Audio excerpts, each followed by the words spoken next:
This is Orson Welles, speaking from London. The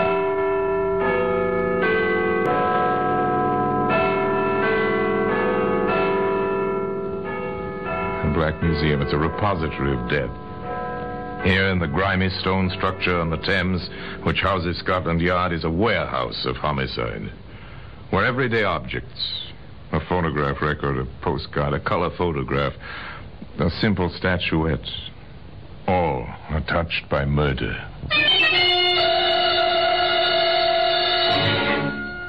Here's 2 scribbled notes, bits of paper with 3 words scrawled across them. Slogan known around the world, a slogan you recognize. Words created in the kind of lonely, fond men far from home, men at war, have enjoyed through all of history. What's it mean, Inspector? It would be nice to know, Sergeant. I suspect that if we did know, we'd have the answer to this nasty business. Well, this killer, sir, it's possible he's an American. That phrase was American, sir, all through the war. Kilroy was here. Kilroy was here. And he's still here. In the Black Museum.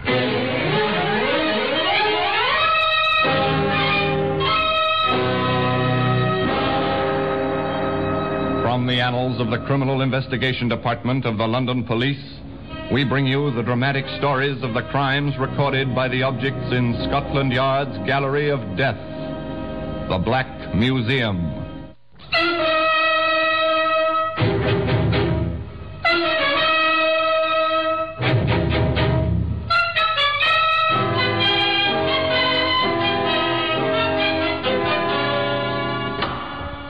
Well, here we are in the Black Museum. Scotland Yard's Museum of Murder. Here's a typewriter. Your secretary uses one. Perhaps your son or daughter write their school essays on a machine like this. This one is used to write a letter. That letter brought a woman to an address and death to the author of that letter. Here are the notes. Scrawled on lined paper such as children use, children who are just learning to write. And a photograph showing the same 3 words scratched on a wooden surface. 3 times 3 was a number in witchcraft in ancient times. 3 times 3 words were written. This wasn't witchcraft, merely murder. Began for Inspector Liggett and Sergeant Porter in the usual manner. The telephone rang in the inspector's office at the yard. Inspector Liggett here. Sergeant Garth, 11th District Metropolitan Police, sir. We're at the Royal Roost, sir. Private supper club, 15 Marley Court. The proprietor, Matt Bolton, has been shot and killed, Inspector. Very well, we'll be right along. Well, so Matt Bolton has finally departed this earth, Porter. In the expected manner? In the expected manner. You wouldn't know Matt Bolton. 99 chances out of 100 you never heard of him. But enough people had heard of him to net Matt Bolton a neat 6-figure income from various protective associations and entertainment enterprises, such as the Royal Roost, one of those small private supper clubs, manages to keep its license by operating just within the law. The club was easy to find. In place of a neon sign, there was a police constable at the door. Yeah, looks like it's this way, I think.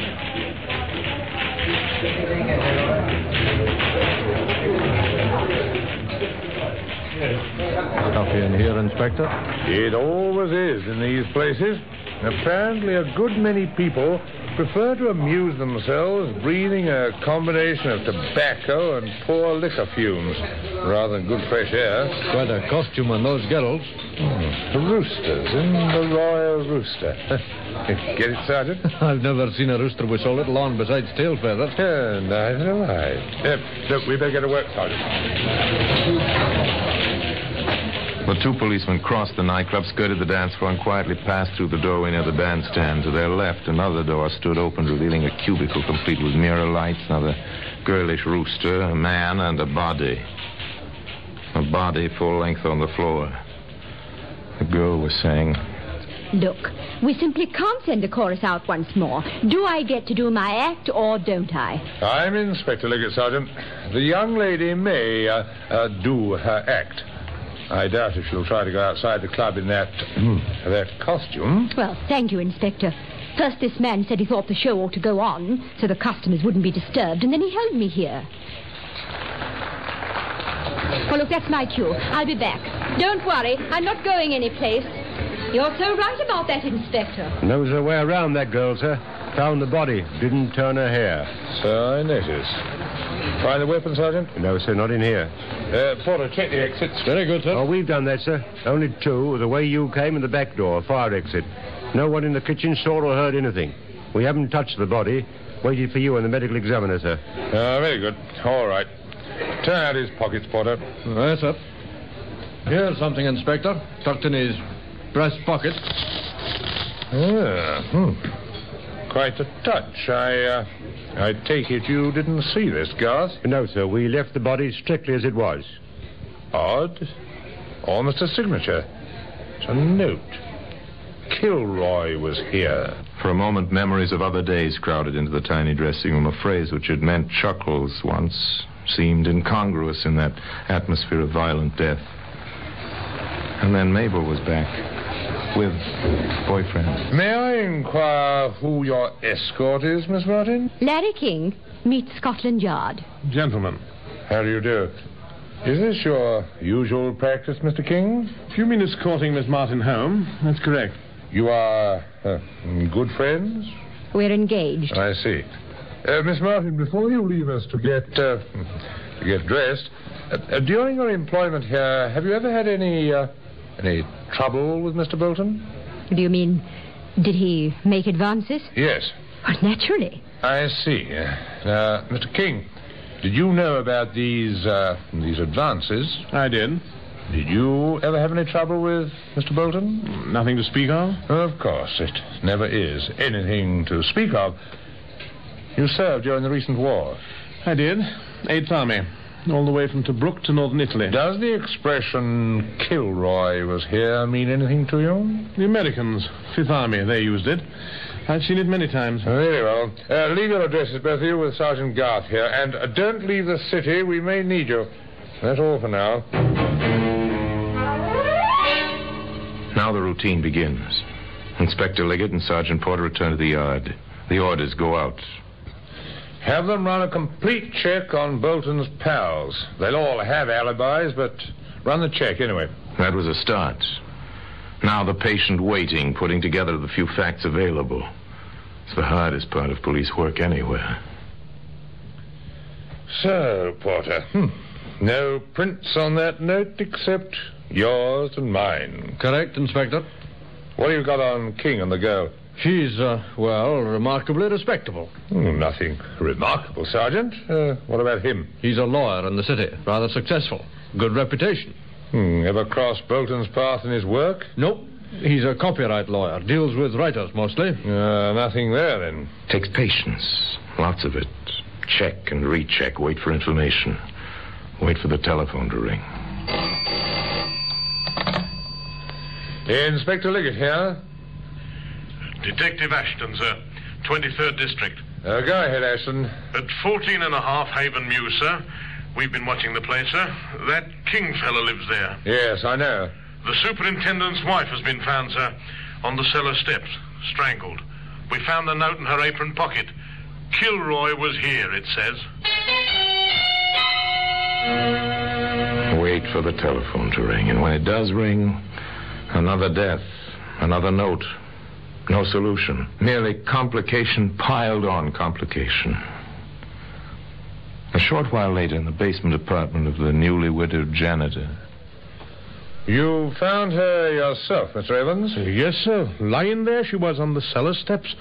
I was going down to look at the oil burner. I see. Now, your wife have any enemies, Mr. Evans? No, sir, no. Where would the likes of us come in, having enemies? Quarrelsome a little, you might say. But what woman isn't? Oh, she quarreled with you? With me, mostly. Not that I could blame her.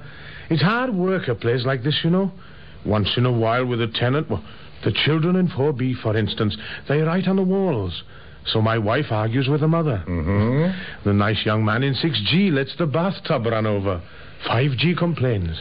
My wife scolds Mr. King. I see, yes. Now, is Mr. King at home now? Oh, I believe so, sir. All right. Thank you. We'll do our best to find whoever killed your wife, Mr. Evans. Oh, thank you, sir. She had a temper, I know, but she never did no real harm. Up in the self-service elevator on the 6th floor. Find 6G and ring the bell.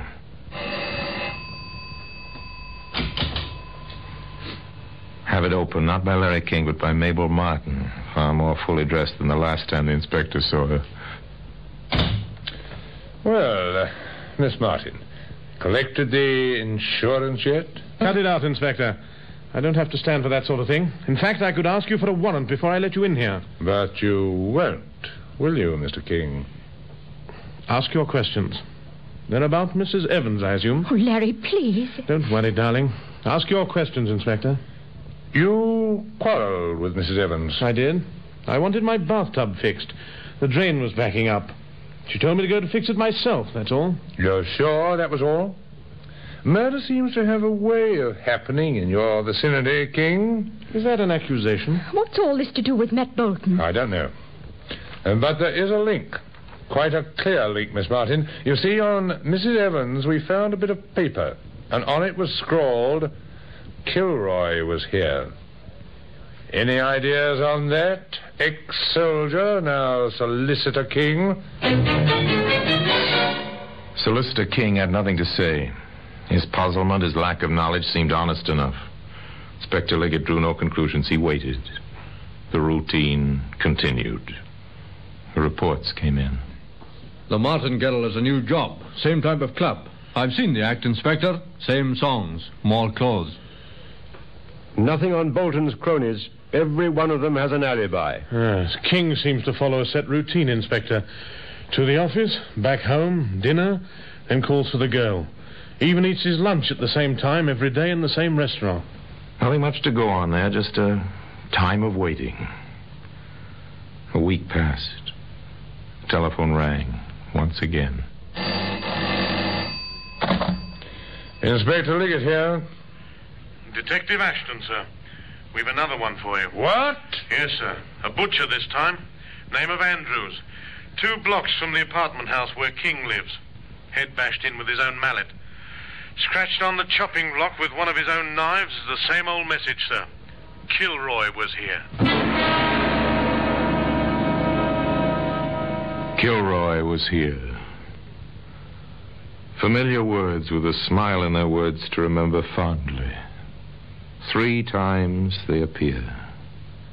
On a butcher's block, on scraps of paper, and today they can be seen in the Black Museum.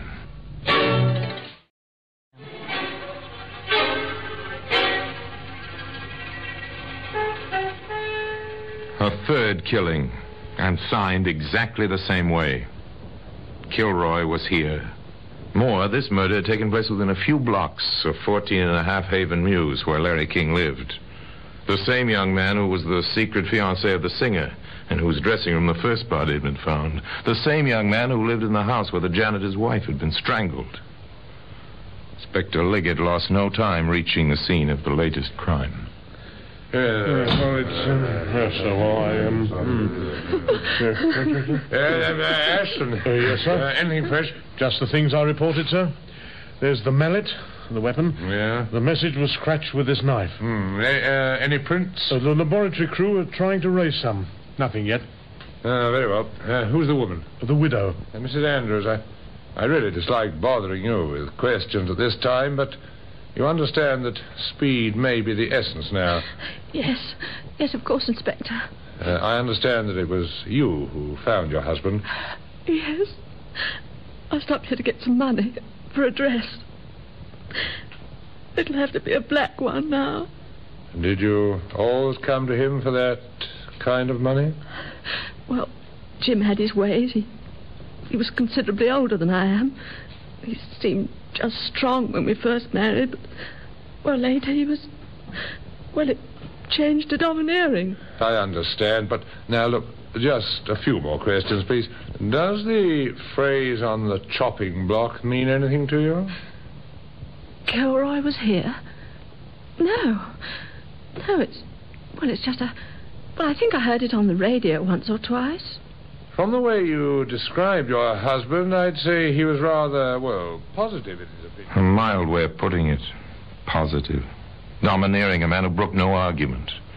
As the questions went on, the picture became more clear of a large, almost brutish man who covered his deficiencies with bluster and bullying. Finally... just one more point, Mrs. Andrews. Did your husband ever argue with his customers? I mean, did he make any enemies among them? Well, some. Only over little things. Can you give me a specific instance?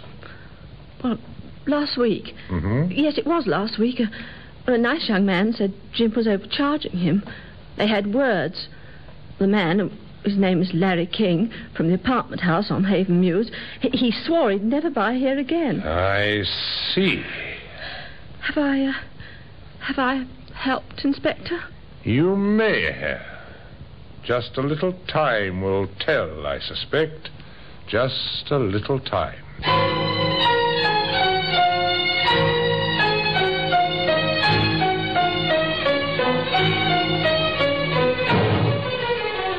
A little time. Within the hour, Larry King was in custody, taken in charge for 24 hours on suspicion of complicity. His fingerprints revealed... nothing. His answers to the barrage of questions revealed... nothing. Wearily, the inspector and Sergeant Porter returned to the office to face unrelated facts and a no-progress report. Wearily, the inspector picked up the receiver of his office intercom. Yes, Sergeant? You have a caller, sir. Who is it? Miss Mabel Martin, sir. She insists on speaking with you. Miss Martin was ushered in, seated in front of the desk. I've got something to tell you, Inspector. Please do. Well, Larry didn't kill anybody. Didn't he? No. I did. Steady, Sergeant. Please take down Miss Martin's statement. Now, I must warn you, Miss Martin, anything you say will be taken down in writing and may be used in evidence. Yes, I understand. Now the floodgates opened. I killed all three of them and left the notes to make it look as though Larry did it. So simple, so obvious.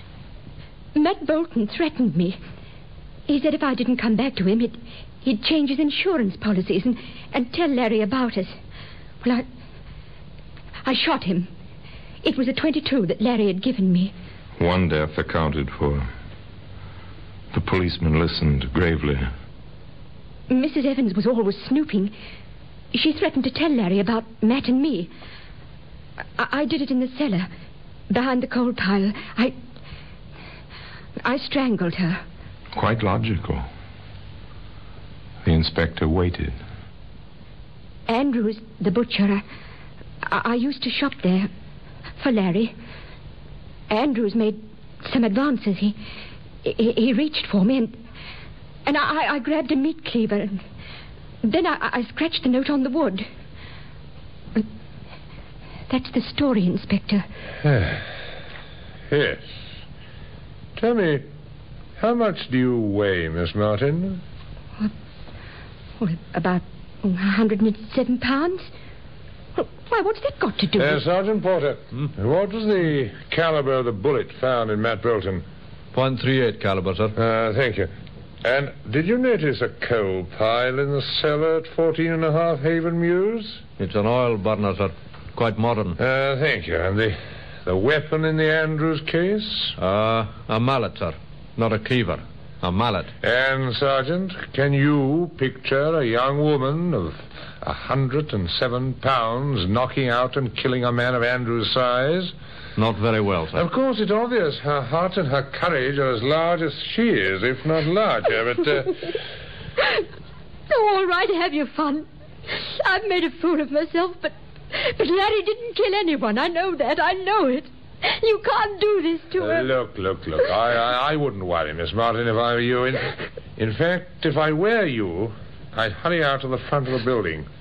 Mr. King is about to be released, and I think you'll want to meet him there, won't you? Oh, Inspector. Oh, Sergeant, Oh, forgive me, please. How about it, Porter? Care to have a girl like that to marry? Yes, sir. For more reasons than one. Where are we now, sir? Offhand, Porter, I'd say we were just about where we were when we first heard of the Andrews killing.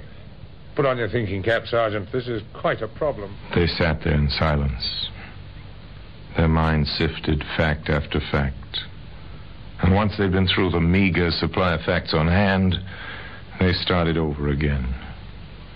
At one point, the inspector said, half to himself, "There's something we're overlooking. Probably quite a simple point. It usually is, but..." He was quite right. In fact, the inspector was quite appalled, so appalled. He spoke in what amounted to a whisper. "Sergeant, hand me that telephone directory, please." What? Oh, yes, sir. Can I help you, sir? No, thank you. Look, just get your hat, Sergeant. Get my hat? Yes, we're going back to 14.5 Haven Mews. That's King's address. Yes, and according to the directory, it is also the residence of one Joseph Kilroy, one of the 7 Kilroys listed in the London telephone directory.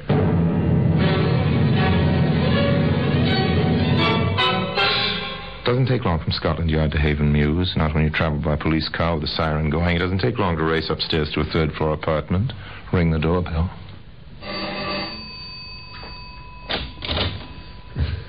Come in, gentlemen. I heard your arrival in the street. What took you so long, gentlemen?